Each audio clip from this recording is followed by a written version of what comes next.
అందరూ ఊహించినట్లే, అందరూ కోరుకున్నట్లే, మనం ప్రీవియస్ గా మన ఛానల్లో వీడియోస్ లో చెప్పుకున్నట్లే ఐసీసీ కొత్త చైర్మన్ గా జైషా అయితే ఎన్నికైపోయారు.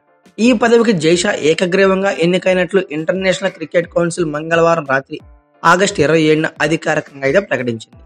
ఐసీసీ బోర్డులోని 15 మందిలో అందరు సభ్యులు జైషానే నామినేట్ చేయడం విశేషంగా మాట్లాడుకోవచ్చు. మన మార్క్ ఈవెంట్లను అంతర్జాతీయ మార్కెట్లకు పరిచయం చేసేందుకు, అలాగే 2028 ఒలింపిక్స్ లో క్రికెట్ ను ప్రవేశపెట్టేందుకు ప్రయత్నం చేస్తానని జైషా అయితే హామీ ఇచ్చారు. క్రికెట్ కు మరింత ప్రజాదరణ తీసుకొస్తామని కూడా చెప్పుకొచ్చారు. కేంద్ర హోంమంత్రి అమిత్ షా కుమారుడు బీసీసీఐ కార్యదర్శి జైషా ప్రపంచ క్రికెట్ ను శాసించే కీలక పదవికి అయితే ఎన్నికయ్యారు. ఇంటర్నేషనల్ క్రికెట్ కౌన్సిల్ ఐసీసీ కొత్త చైర్మన్ గా జైషా కంప్లీట్ గా ఎన్నికయ్యారు. జైషా ఈ పదవికి ఏకగ్రీవంగా ఎన్నికైనట్లు ఐసీసీ మంగళవారం ఆగస్టు 27న రాత్రిపూట ఎక్స్ ద్వారా వెల్లడించింది. ఐసీసీ బోర్డులోని 15 మంది సభ్యుల్లో అందరూ జైషానే నామినేట్ చేశారు. ఐసీసీ చైర్మన్ పదవికి ఎన్నికైన అతి పిన్న వయస్కుడిగా జైషా గుర్తింపు అయితే దక్కించుకున్నాడు. అయితే జైషా ప్రజెంట్ వయసు వచ్చేందుకు 35 సంవత్సరాలు. ఐసీసీకి నామినేట్ అయిన అందరిలో కల్లా అతి చిన్న వయసు 35 సంవత్సరాల జైషా అని చెప్పుకోవాలి. డిసెంబర్ 1 నుంచి చైర్మన్ గా బాధ్యతలు స్వీకరించనున్న జైషా 2 ఏళ్ల పాటు ఈ పదవిలో అయితే కంటిన్యూ అవుతాడు. భారత నుంచి అంతర్జాతీయ క్రికెట్ మండలికి చైర్మన్ గా ఎన్నికైన 5వ వ్యక్తిగా జైషా ఐసీసీ ప్రస్తుతం నిలిచాడు. 5వ వ్యక్తిగా జైషా నిలిచారు.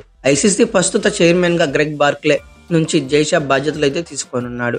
మరో దఫా చైర్మన్ పదవికి పోటీ చేసేందుకు బార్క్లేకి అర్హత ఉన్నా ఆ పదవిలో కొనసాగడానికి ఆయనకి మాత్రం అంత ఇంట్రెస్ట్ చూపించలేదు. మరో ఇతర వ్యక్తి కూడా ఆ పదవికి అయితే పోటీ పడలేదు. ఐసీసీ చైర్మన్ పదవికి నామినేషన్ సమర్పించుకోవడానికి మంగళవారం అంటే ఆగస్టు 27 సాయంత్రంతో గడుపు ముగిసే సమయానికి జైషా తప్ప ఎవరూ కూడా నామినేషన్ దాఖలు చేయకపోవడంతో ఆయన్ని ఏకగ్రీవంగా ఎన్నిక చేసినట్లు ప్రకటించారు. 2019 నుంచి బీసీసీఐ కార్యదర్శిగా బాధ్యతలు నిర్వహిస్తున్న జైషా క్రికెట్ ను మరింత పాపులర్ చేసేందుకు కీలక చర్యలు తీసుకున్నారు. ఆ అనుభవంతో ఐసీసీ చైర్మన్ గా అంతర్జాతీయ క్రికెట్ ను మరింత అభివృద్ధి చేస్తారని క్రికెట్ అభిమానులు అయితే ఆశిస్తున్నారు.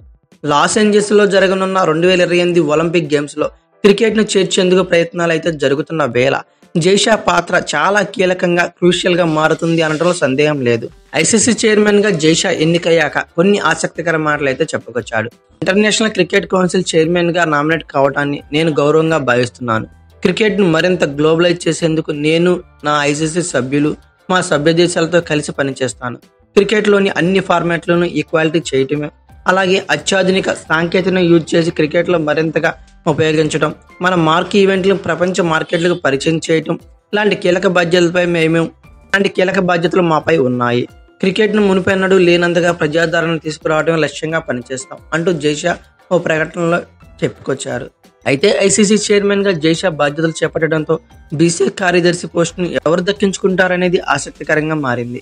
ఇందుకోసం పోటీలో చాలా మంది ఉన్నప్పటికీ ప్రముఖంగా వినిపిస్తున్న పేరు మాత్రం రోహన్ జైట్లీ, దివంగత బీజేపీ నేత, అలాగే కేంద్ర మాజీ మంత్రి అరుణ్ జైట్లీ తనయుడే రోహన్ జైట్లీ.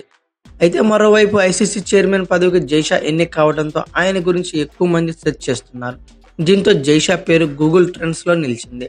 ఢిల్లీ, గుజరాత్, ఒడిషా, కర్ణాటక, ఉత్తరాఖండ్ రాష్ట్రాల్లో జైషా గురించి ఎక్కువ మంది సెర్చ్ చేస్తున్నారు. అయితే ఐసీసీ చైర్మన్ గా జైషా ఎన్నికవడం గురించి మీరేమనుకుంటున్నారో కామెంట్ బాక్స్ లో పిన్ చేయండి. అలాగే ఈ వీడియో కనుక మీకు నచ్చినట్లయితే లైక్, షేర్, కామెంట్, సబ్స్క్రైబ్ చేసుకోండి. అలాగే పక్కనే ఉన్న బెల్ ఐకాన్ అక్కడ మాత్రం మర్చిపోకండి. Thank you for watching. Have a nice day.